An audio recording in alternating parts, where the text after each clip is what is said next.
अस्सलाम वालेकुम रहमतुल्लाह। बिस्मिल्लाहिर्रहमानिर्रहीम। अल्हम्दुलिल्लाहि रब्बिल आलमीन। अस्सलातु वस्सलामु अला रसूलिहिल अमीन। अम्मा बाद। ये हज पर सवालात आ रहे हैं। अल्हम्दुलिल्लाह एक सवाल आया है फ़र्ज़ हज के सिलसिले में। मैं आपके लिए प्ले कर देता हूँ क्वेश्चन इंशाल्लाह। यह है कि कर्जा लेके भी किया जा सकता है। आदमी को पता है कि वो आके इसका कर्ज अदा कर देगा। क्या हज कर्जा लेके अदा किया जा सकता है? जी, बहुत मुख्तसर सवाल है लेकिन बड़ा अहम सवाल है कि क्या कर्ज़ा लेके हज अदा किया जा सकता है। फ़र्ज़ हज का यहाँ सवाल पूछ रहे हैं। आई एम वेरी श्योर नफली हज पे तो कोई नहीं कर्ज़ा लेगा और कोई देगा भी नहीं। तो देखें, इसमें सीधी सी बात है कि हज वो फ़रीज़ा है जिसको अल्लाह ताला ने कुरान पाक में कहा है कि मन इस्तताअ इलैहि सबीला। 97 नंबर आयत है, चौथे सिपारे के पहले सफ़े पर।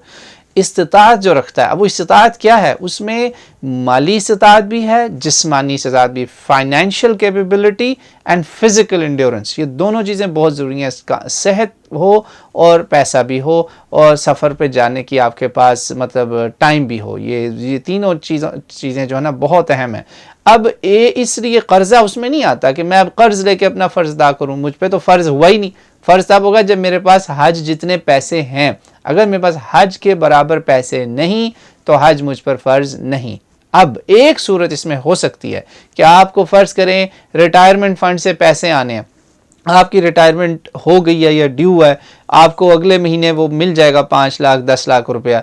अब वो पैसे जो हैं, आपको पता है कि अगर आप नाउज़ बिल्लाह अल्लाह ना करे, ज़िंदगी मौत साथ साथ है, मर भी गए तो वो पैसे आ जाएंगे। तो आप क्या करें?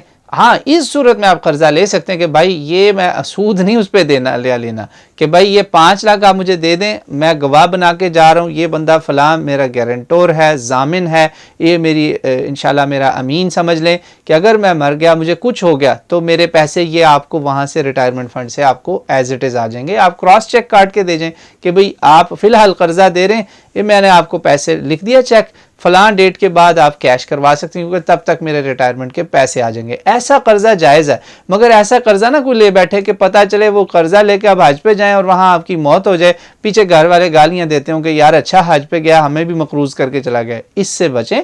जनरल बात यही कि नहीं, कर्ज़ा लेके आपने फ़र्ज़ हज नहीं करना, लेकिन ऐसा कर्ज़ा जो अदा हो सकता है। मसलन किसी के माँ बाप कहते हैं बेटा मैं आपको इस सूरत पे हज पे भेजूँगा कि आप बालिग हैं, जब आप कमाएंगे आप हमें पैसे लौटाएंगे। कोई बात नहीं, अल्हम्दुलिल्लाह ये जायज़ है। माँ बाप का वैसे ही सब उन्हीं का ही होता है। आप कल को उनको कहना अब्बा जी नहीं ऐसा क्यों नहीं कि मैं आपको हज करवा दूँ, वह बल्ले बल्ले हो जाएगी माशाल्लाह। वो कहे नहीं बेटा हज भी कराने, पैसे भी कमा के घर में कमाई देनी, वो भी खैर ही खैर है इंशाअल्लाह ताला। वो अपने घर के अंदर की बात है, उसमें आप खुदा न खास्ता ज़िंदगी ना भी रही तो माँ बाप को नाउज़ बिल्लाह ऐसा तो कि मैंने माफ़ नहीं करना, तो माँ बाप तो आपके माँ बाप हैं। मगर जब आप उससे बाहर निकलेंगे इधर उधर, नहीं, अवॉइड करें। जनरल बात ही अवॉइड करें। मैंने कुछ केसेस बता दिए जिसमें कर्जा लेके आप कर सकते हैं। हर बंदा अपनी सिचुएशन को देख के करे। ये बात याद रखें, ज़िंदगी की कोई ज़मानत नहीं है। तो ऐसा ना हो कि पीछे वाले जो हैं वो बददुआएं देते हों मुझे और आपको, किसी को। इंशाल्लाह अल्लाह ताला मेरा और आपका हज कबूल फरमाए, आपको तौफीक दे, मुझे भी तौफीक दे कि हम उसके घर बार बार हाजिर हों। वल्लाहु आलम।